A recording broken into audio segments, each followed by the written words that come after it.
KIADB ಸಂಸ್ಥೆಯು ಆನೇಕಲ್ ತಾಲೂಕಿನ ಸರ್ಜಾಪುರ ಹೋಬಳಿ ವ್ಯಾಪ್ತಿಯ ಗ್ರಾಮಗಳಲ್ಲಿನ ಕೃಷಿ ಭೂಮಿಗಳ ಮೇಲೆ ಹೊರಡಿಸಿರುವ ಅಕ್ರಮ ಭೂ ಸ್ವಾಧೀನವನ್ನು ವಿರೋಧಿಸಿ ಆನೇಕಲ್ ತಾಲೂಕು ಭೂ ಸ್ವಾಧೀನ ವಿರೋಧಿ ಹೋರಾಟ ಸಮಿತಿ ಪದಾಧಿಕಾರಿಗಳು ಮುತ್ತನಾಲೂರು ಗ್ರಾಮ ಮತ್ತು ಹಂದೇನಹಳ್ಳಿ ಗ್ರಾಮದಲ್ಲಿ ಅನಿರ್ದಿಷ್ಟ ಅವಧಿ ಧರಣಿ ಸತ್ಯಾಗ್ರಹವನ್ನು ಹಮ್ಮಿಕೊಂಡಿದ್ದು, ಇನ್ನು ಇಂದು ನಿವೃತ್ತ ಯೋಧರು ಇತಿಹಾಸ ಪ್ರಸಿದ್ಧ ದೇವಾಲಯವಾದ ಬಯಲು ಬಸವೇಶ್ವರ ದೇವಸ್ಥಾನಕ್ಕೆ ಆಗಮಿಸಿ ಸ್ವಾಮಿಗೆ ವಿಶೇಷ ಪೂಜೆ ಸಲ್ಲಿಸಿ ನಂತರ ಸುದ್ದಿಗಾರರೊಂದಿಗೆ ಮಾತನಾಡಿದ ಅವರು, ಭಗವಂತ ರಾಜ್ಯ ಸರ್ಕಾರಕ್ಕೆ ಒಳ್ಳೆಯ ಬುದ್ಧಿಯನ್ನು ಕೊಡಲಿ.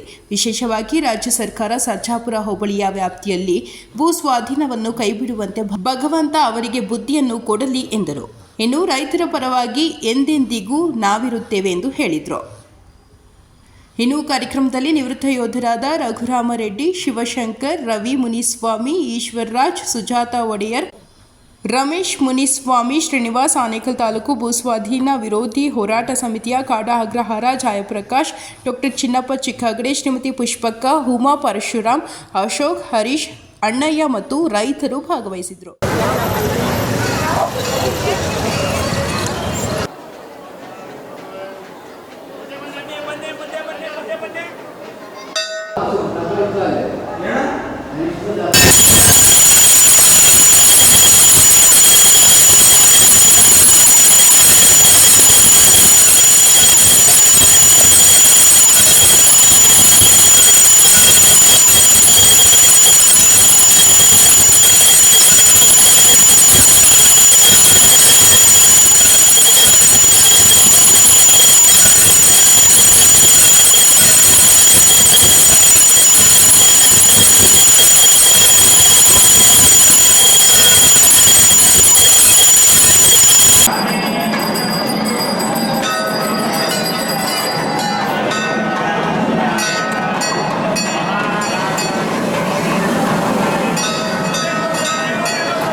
ರಘುರಾಮರೆಡ್ಡಿ, ಮುತ್ತನಾಲೂರು ಗ್ರಾಮ. ಈ ದಿನ ನಾವು ಏನು ಹೋರಾಟ ಮಾಡ್ತಾ ಇದ್ದೀವಿ, ನಮ್ಮ ಭೂಮಿ ನಮ್ಮ ಹಕ್ಕು. ಆನೇಕಲ್ ತಾಲೂಕಿನ ಸರ್ಜಾಪುರ ಹೋಬಳಿಯ 4 ಪಂಚಾಯಿತಿ 11 ಗ್ರಾಮಗಳಲ್ಲಿ ಈ ಒಂದು ಕಾರ್ಯಕ್ರಮನ ಹಮ್ಮಿಕೊಂಡಿದ್ದೀವಿ. ನಾವು ಯಾವುದೇ ಕಾರಣಕ್ಕೂ ನಮ್ಮ ಭೂಮಿಯನ್ನು ಬಿಡ್ಕೊಡೋದಿಲ್ಲ. ನಮ್ಮ ರೈತರ ನಮ್ಮ ಹಕ್ಕು, ನಮ್ಮ ಭೂಮಿ. ಈ ಒಂದು ನಾವು ಸೈನಿಕರು ಹಾಗೂ ಮಾಜಿ ಸೈನಿಕರು ಸದಾ ನಾವು ಬೆಂಬಲವಾಗಿರ್ತೀವಿ. ಜೈ ಜವಾನ್ ಜೈ ಕಿಸಾನ್. ಯಾವುದೇ ಒಂದು ಕಾರಣಕ್ಕೂ ನಾವು ನಮ್ಮ ಜಮೀನನ್ನು ಬಿಡ್ಕೊಡೋದಿಲ್ಲ. ನಾವು ಇದಕ್ಕೆ ಹೋರಾಟ ಮಾಡ್ತೀವಿ. ನಾವು ಜಯಗಳಿಸ್ತೀವಿ. 100% ನಾವು ಜಯಗಳಿಸ್ತೀವಿ. ಯಾವುದೇ ಕಾರಣಕ್ಕೂ ನಾವು ಬಿಡೋದಿಲ್ಲ. ಭಾರತದ ಬೆನ್ನೆಲುಬು ಸೈನಿಕರು ಮತ್ತು ರೈತರು. ಸೊ ಈ ರೈತರದು ಭೂಮಿಯನ್ನು ಆಕ್ರಮಣ ಮಾಡ್ಕೊಳ್ಳೋದಕ್ಕೆ ಸರ್ಕಾರ ಪ್ರಯತ್ನ ಪಡ್ತಿದೆ. ನಾವು ಅವರಿಗೆ ಬೆಂಬಲ ನೀಡ್ತಾ ಇದ್ದೀವಿ. ಯಾವುದೇ ಕಾರಣಕ್ಕೂ ಈ ಜಮೀನನ್ನು ನಾವು ಬಿಟ್ಕೊಡೋದಿಲ್ಲ. ಅದಕ್ಕೆ ಎಷ್ಟು ಬೇಕೋ ಸಹಕಾರ ನಮ್ಮ ಕಡೆಯಿಂದ ಯಾವತ್ತೂ ಇದ್ದೇ ಇದೆ.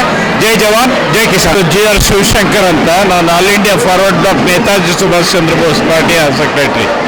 ನಾನು ಆನೇಕಲ್ ತಾಲೂಕಿನವನು. ಇವತ್ತು ಪ್ರಮುಖವಾಗಿ ಏನು ಮುತ್ತನಾಲೂರು ಮತ್ತು ಸುತ್ತಮುತ್ತಲ ಗ್ರಾಮಗಳಲ್ಲಿ ರೈತರ ಜಮೀನನ್ನು ಕಿತ್ಕೊಳ್ಳುವಂಥ ಒಂದು ಪ್ರಯತ್ನ ಸರ್ಕಾರ ಮಾಡ್ತಾ ಇದೆ. ಅದ್ರ ಬಗೆಗೆ ಸಂಪೂರ್ಣವಾಗಿ ನಮ್ಮ ಎಲ್ಲ ಕಾರ್ಮಿಕ ಸಂಘಟನೆಗಳ ಆನೇಕಲ್ ತಾಲೂಕಿನ ಕಾರ್ಮಿಕ ಸಂಘಟನೆಗಳು ಮತ್ತು ಎಲ್ಲ ಹೋರಾಟಗಾರರು ಇದಕ್ಕೆ ಸಂಪೂರ್ಣವಾದ ಬೆಂಬಲ ಕೊಡ್ತೇವೆ. ಇವತ್ತು ವಿಜಯದಶಮಿ, ಇವತ್ತಿನ ಹೋರಾಟ ಅವರು ಎಲ್ರಿಗೂ ಸಹ ವಿಜಯ ಆಗ್ತದೆ. ಯಾವುದೇ ಕಾರಣಕ್ಕೂ ರೈತನ ಭೂಮಿನ ಕಳ್ಕೊಳ್ಳೋದಕ್ಕೆ ಸಾಧ್ಯ ಇಲ್ಲ. ಆದ್ದರಿಂದ ಆನೇಕಲ್ ತಾಲೂಕಿನ ಸಮಸ್ತ ರೈತರು ಮತ್ತು ಕಾರ್ಮಿಕರು ಒಗ್ಗಟ್ಟಿನಿಂದ ಸರ್ಕಾರದ ಈ ಕಾರ್ಮಿಕ ನೀತಿ ಏನಿದೆ ಅದರ ವಿರುದ್ಧ ಹೋರಾಟ ಮಾಡೋದು ಅನಿವಾರ್ಯ ಆಗ್ತದೆ. ಮುಂಬರುವ ದಿವಸಗಳಲ್ಲಿ ಸರ್ಕಾರ ಇದನ್ನ ಕೈ ಬಿಡದೆ ಹೋದರೆ ಇಡೀ ತಾಲೂಕಿನ ಜನ ಒಗ್ಗಟ್ಟಾಗಿ ಹೋರಾಟ ಮಾಡೋದು ಒಂದೇ ಮಾರ್ಗ.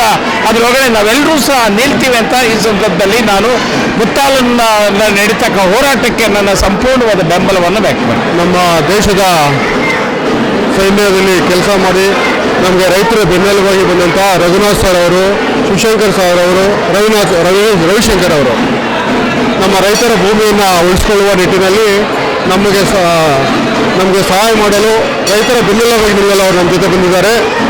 ದೇಶದ ಬೆನ್ನೆಲುಬು ರೈತರು ಮತ್ತು ಸೈನಿಕರು, ಸಾರ್ ಹೇಳ್ದಂಗೆ ನಿಜ. ಯಾಕಂದರೆ 2,500 ಎಕರೆ ಏನು ಕಡಿಮೆ ಭೂಮಿ ಅಲ್ಲ. ಈ 2,500 ಎಕರೆ ಭೂಮಿಯನ್ನು ನಾವು ಯಾವುದೇ ಕಾರಣಕ್ಕೂ KDBಗೆ ಬಿಟ್ಕೊಡೋದಿಲ್ಲ. ಇದೆಲ್ಲ ಫಲವತ್ತಾದ ಭೂಮಿ ಅಂತ ಹೇಳ್ಬಿಟ್ಟು ಹೋರಾಟ ಮಾಡ್ಕೊಂಡು ಬರ್ತಾ ಇದ್ದೇವೆ. ಈ ದಿನ ಒಂದು ವಿಶೇಷವಾದ ದಿನ, ಬಯಲುಬಸವೇಶ್ವರ ಸ್ವಾಮಿಯ ಜಾತ್ರಾ ಮಹೋತ್ಸವ. ಇಲ್ಲಿ ಪ್ರತಿ ವರ್ಷ ಸುಮಾರು 10,000 ಜನಕ್ಕೆ ಊಟ ಆಗ್ತಾ ಇದೆ. ಇಲ್ಲಿ ಇಡೀ ಸುತ್ತಮುತ್ತ ಬೆಂಗಳೂರಿಂದ ಹಿಡಿದು ಬೆಂಗಳೂರು ಜಿಲ್ಲೆಯಲ್ಲೇ ಎಲ್ಲ ನಮ್ಮ ಭಕ್ತಾದಿಗಳು ಬಂದು 10,000 ಜನ ಬಂದು ಇಲ್ಲಿ ಸ್ಪೆಷಲ್ ಬಂದು ರಾಗಿ ಮುದ್ದೆ ಮತ್ತು ಕಾಳು ಸಾರು. ಆ ಹಿನ್ನೆಲೆಯಲ್ಲಿ ನಾವು ನಮ್ಮ ಹೋರಾಟ ಶುರು ಮಾಡಿದ್ದೆ ಈ ಬಯಲುಬಸವೇಶ್ವರ ದೇವಸ್ಥಾನದ ಸಮಿತಿಯಲ್ಲಿ. ಕಳೆದ ವರ್ಷ ಡಿಸೆಂಬರ್ ತಿಂಗಳಲ್ಲಿ ನಾವು ಒಂದು ಹೋರಾಟ ಸಮಿತಿ ಮಾಡಿದಾಗ ಇದೇ ಬಯಲುಬಸವೇಶ್ವರ ದೇವಸ್ಥಾನ ಸಮಿತಿಯಲ್ಲಿ ನಾವು ಹೋರಾಟ ಶುರು ಮಾಡಿದ್ವಿ. ಒಂದು ಸಂಘವನ್ನು ರಿಜಿಸ್ಟರ್ ಮಾಡೋ ನಿಟ್ಟಿನಲ್ಲಿ ಇಲ್ಲಿ ನಮಗೆ ಒಂದು ಮುಖ್ಯವಾದ ಆಫೀಸ್ ಆಯಿತು. ಇಲ್ಲಿಂದ ನಾವು ಹೋರಾಟ ಶುರು ಮಾಡಿದ್ದು. ಈಗ ಅನೇಕ ಮೆಟ್ಟಿಲುಗಳನ್ನು ಹೋರಾಟ ಸಮಿತಿ ಮಾಡ್ಕೊಂಡು ಬರ್ತಾ ಇದೆ. ಈ ಹೋರಾಟದಲ್ಲಿ ಅನೇಕ ಸಂಘಟನೆಗಳು ಮತ್ತು ಎಲ್ಲ ನಮ್ಮ ತಾಲೂಕಿನ ಎಲ್ಲ ನಮ್ಮ ಪ್ರಮುಖರು, ಮುಖಂಡರು, ರೈತ ಮಹಿಳೆಯರು ಹೋರಾಟದಲ್ಲಿ ಭಾಗವಹಿಸ್ತಾ ಇದ್ದಾರೆ. ಮುಂದಿನ ದಿನಗಳಲ್ಲಿ ಇನ್ನೂ ಹೆಚ್ಚು ಹೋರಾಟ ಶುರು ಮಾಡಬೇಕಾಗ್ತದೆ. ಯಾಕಂದರೆ ಒಂದು ವರ್ಷ ಆದರೂ ಸಹಿತ ನಾವು ಅನಿರ್ದಿಷ್ಟ ಹೋರಾಟ ಪ್ರಾರಂಭ ಮಾಡಿದ್ದು 81 ದಿನ ಆಗಿದೆ. ಈಗ 91 ದಿನ ಇವತ್ತಿಗೆ, 85 ದಿನ ಆಗಿದೆ ಇವತ್ತಿಗೆ. 85ದಿಂದ ನಾವು ಅನಿರ್ದಿಷ್ಟ ಹೋರಾಟವನ್ನು ಮುತ್ತನಲ್ಲೂರು ಹಾಗೂ ಅಂದೇನಹಳ್ಳಿ ಗ್ರಾಮಗಳಲ್ಲಿ ಮಾಡ್ಕೊಂಡು ಬರ್ತಾ ಇದ್ದೇವೆ. ಇದೇನು ನಾವು ನಾಳೆ ನಾಡಿದ್ದು ಒಂದು ಮೀಟಿಂಗ್ ಕರೆದು ನಮ್ಮ 100ನೇ ದಿನಕ್ಕೆ, ಯಾಕಂದರೆ ನನ್ನ ಮಾಧ್ಯಮ ಮುಖಾಂತರ ನಾನು ತಿಳಿಸ್ತಾ ಇದ್ದೀನಿ, ನಮ್ಮ ಅನಿರ್ದಿಷ್ಟ ಹೋರಾಟದ 100ನೇ ದಿನಕ್ಕೆ ಒಂದು ದೊಡ್ಡ ಮಟ್ಟದ ಹೋರಾಟವನ್ನು ನಾವು ಹಮ್ಮಿಕೊಳ್ಳುವ ನಿಟ್ಟಿನಲ್ಲಿ ಒಂದು ಸಭೆ ಕರೆದು ನಮ್ಮ ಸಮಿತಿ ಪದಾಧಿಕಾರಿಗಳು ತೀರ್ಮಾನ ಮಾಡ್ತೇವೆ. ಆ ನಿಟ್ಟಿನಲ್ಲಿ ಈ ಬಯಲುಬಸವೇಶ್ವರ ದೇವಸ್ಥಾನಕ್ಕೆ ಬಂದು ಎಲ್ಲ ನಮ್ಮ ದೇವ ಕೃಪೆಗೆ ಪಾತ್ರರಾದಂಥ ಎಲ್ಲ ನಮ್ಮ ಭಕ್ತಾದಿಗಳಿಗೆ ನಾನು ಹೋರಾಟ ಸಮಿತಿಯಿಂದ ನಾನು ಧನ್ಯವಾದಗಳನ್ನು ತಿಳಿಸ್ತೇನೆ. ನಾಡಿನ ಜನತೆಗೆ ವಿಜಯದಶಮಿ ಹಬ್ಬದ ಶುಭಾಶಯಗಳನ್ನು ಕೋರ್ತಾ ಇವತ್ತು ರೈತರ ಪ್ರತಿಭಟನೆಗೆ ವಿಶೇಷವಾಗಿ ದೇಶ ಕಾಯುವ ಯೋಧರು ಮತ್ತು ನಮ್ಮದೇ ಗ್ರಾಮದ ನಿವೃತ್ತ ಯೋಧರಾದಂಥ ರಘುರಾಮ್ ರೆಡ್ಡಿ ಅವರು ಸತತವಾಗಿ ರೈತರ ಪರವಾಗಿ ಇವತ್ತು ಬಂದಿದ್ದಾರೆ. ಇವತ್ತು ವಿಜಯದಶಮಿ ದಿನ ಕೂಡ ಹಲವಾರು ನಿರ್ಣಯಗಳನ್ನು ತೆಗೆದುಕೊಂಡಿದ್ದಾರೆ ಸಮಿತಿ. ಮತ್ತು ಇವತ್ತು ಬಯಲುಬಸವೇಶ್ವರ ಏನು ಇಲ್ಲಿಂದ ಪ್ರಾರಂಭ ಆಗಿರ್ತಕ್ಕಂಥ ಚಳುವಳಿ ಮುಂದಿನ ದಿನಗಳಲ್ಲಿ ರೈತರ ಜಮೀನನ್ನು ಇವತ್ತು ದೇಶ ಕಾಯ್ತಕ್ಕಂಥ ಯೋಧರು ಮತ್ತು ಅನ್ನ ಕೊಡ್ತಕ್ಕಂಥ ರೈತರು ಒಟ್ಟಿಗೆ ಈ ಭಾಗದ ಏನು 2,351 ಎಕರೆ ಜಮೀನನ್ನು ಸಂಪೂರ್ಣವಾಗಿ ರೈತರಿಗೆ ಬಿಡುಗಡೆ ಮಾಡ್ತಕ್ಕಂಥ ನಿಟ್ಟಿನಲ್ಲಿ ಇವತ್ತು ಏನು ನವರಾತ್ರಿಯ ಪ್ರಯುಕ್ತ ಇವತ್ತು 9 ದಿನಗಳಾಗಿ ಇವತ್ತು ವಿಜಯೋತ್ಸವವನ್ನು ಮಾಡ್ತಾ ಇದ್ದಾರೆ. ಮುಂದಿನ ದಿನಗಳಲ್ಲಿ ಇದೇ ಬಯಲುಬಸವೇಶ್ವರ ದೇವಸ್ಥಾನದಲ್ಲಿ ರೈತರ ಜಮೀನನ್ನು ಬಿಡಿಸ್ಬೇಕಂತ ಸಂದರ್ಭದಲ್ಲಿ ನಮಗೆ ಪಕ್ಷಾತೀತವಾಗಿ ಜಾತ್ಯತೀತವಾಗಿ ಎಲ್ಲ ಸಂಘಟನೆಗಳು ಬೆಂಬಲ ಕೊಟ್ಟಿದ್ದಾರೆ.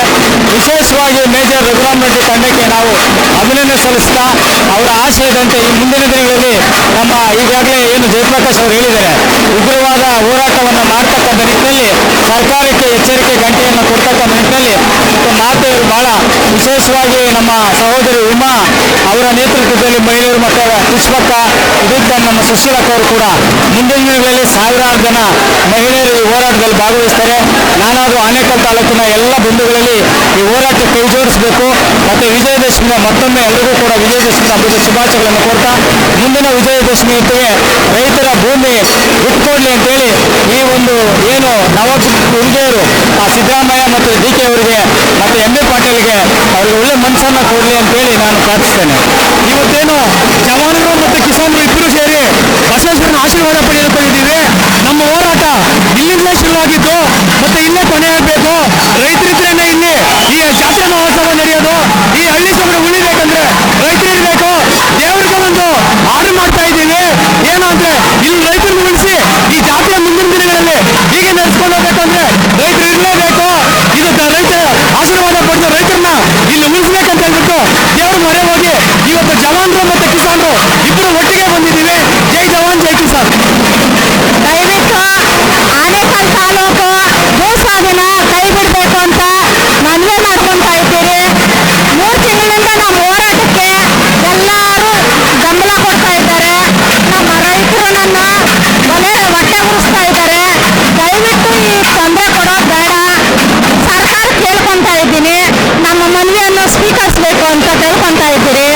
ನಮ್ಮ ಆನೇಕಲ್ ತಾಲೂಕು 12 ಹಳ್ಳಿಯಲ್ಲಿನೂ 3 ತಿಂಗಳಿಂದ ಹೋರಾಟ ಮಾಡ್ತಾವ್ರೆ. ಯಾವೊಂದು ಅಧಿಕಾರಿನೂ ಬಂದು ನಮ್ಮನ್ನ ನೋಡಿಲ್ಲ. ಇಂದವರೆಗೂ ನಮ್ಗೆ ಯಾರು ಸಲಿಗೆ ಕೊಡ್ತಾ ಇಲ್ಲ. ಯಾವೊಂದು ಅಧಿಕಾರಿನೂ ಬಂದು ನಾವು ಧೈರ್ಯ ಕೊಟ್ಟಿಲ್ಲ ನಮಗೆ. ನಮ್ಮ ಎಲ್ಲ ಕಡೆ ಮಿಲಿಟರಿ ಕಡೆಯವರು ನಮ್ಮ ಹಳ್ಳಿ ಗ್ರಾಮದಲ್ಲಿ ಬಂದು ಎಲ್ಲರೂ ನಮ್ಗೆ ಸರ್ಕಾರ ಕೊಡ್ತಾವ್ರೆ. ಆದ್ರೇನು ಅವರು ಸರ್ಕಾರಕ್ಕೆ ಮುಟ್ಟಿಲ್ಲ ನಮ್ಮ ಮಾತು. ದಯವಿಟ್ಟು ಇವಾಗನ ಸರ್ಕಾರಕ್ಕೆ ಮುಟ್ಲಿ, ನಮ್ಮ ಭೂ ಸ್ವಾಧೀನ ಕೈ ಬಿಡ್ಲಿ ಅಂತ ಕೇಳ್ಕೊಂಡು ಈ ದಿನ ನಾವು ಏನು ಮುತ್ತನ್ನಲ್ಲೂರು ಮತ್ತು 11 ಹಳ್ಳಿಗಳಲ್ಲಿ ಏನು ಹೋರಾಟ ಮಾಡ್ತಾ ಇದ್ದೀವಿ, ಆ ಹೋರಾಟಕ್ಕೆ ಇವತ್ತಿನ ದಿನ ನಮ್ಮ ಜೈ ಜವಾನ್ ಸಂಘದಿಂದ ಜವಾನರು ಬಂದಿದ್ದಾರೆ. ಅವರಿಗೆ ತುಂಬ ಧನ್ಯವಾದಗಳು. ನಾವು ಏನೇ ಆಗಲಿ ಭೂಮಿನ ಮಾತ್ರ 1 ಇಂಚು ನಾವು ಬಿಟ್ಕೊಡೋದಕ್ಕೆ ಸಿದ್ಧ ಇಲ್ಲ. ಎಲ್ಲ ಪ್ರತಿಯೊಂದು ಊರಿನಿಂದನೂ ಒಂದು ಸ್ವಲ್ಪ ಹೊತ್ತಾದರೂ ಬಂದು ಅಲ್ಲಿ ಬೆಂಬಲ ಕೊಡಬೇಕು ಅಂತ ಬಿಟ್ಟು ನಾನು ಎಲ್ಲರಲ್ಲೂ ಕೇಳ್ಕೊಳ್ತೇನೆ. ದಯವಿಟ್ಟು ಎಲ್ಲರೂ ಬನ್ನಿ. ಏನೇ ಆಗಲಿ ನಾವು ಈ ಭೂಮಿಯನ್ನು ಬಿಟ್ಟ ಮೇಲೆ ನಾವು ಊರುಗಳಲ್ಲಿ ನಾವು ಬದುಕೋದಕ್ಕೆ ಆಗೋದಿಲ್ಲ. ದಯವಿಟ್ಟು ಎಲ್ಲರೂ ಇದನ್ನು ತಿಳ್ಕೊಳ್ಳಿ. ನಮ್ಗಿರೋದು 10 ಎಕರೆ ಜಮೀನು. 10 ಎಕರೆ ನಾವು 4 ಜನ ಇದ್ದೀವಿ. 4 ಜನಕ್ಕೆ ಒಬ್ಬೊಬ್ರಿಗೆ 5 ಗುಂಟೆ ಬರುತ್ತೆ. ಅಲ್ಲ ನಾವು ಅದು ಇದು ಮಾಡ್ಕೊಬೇಕಾಗತ್ತದ.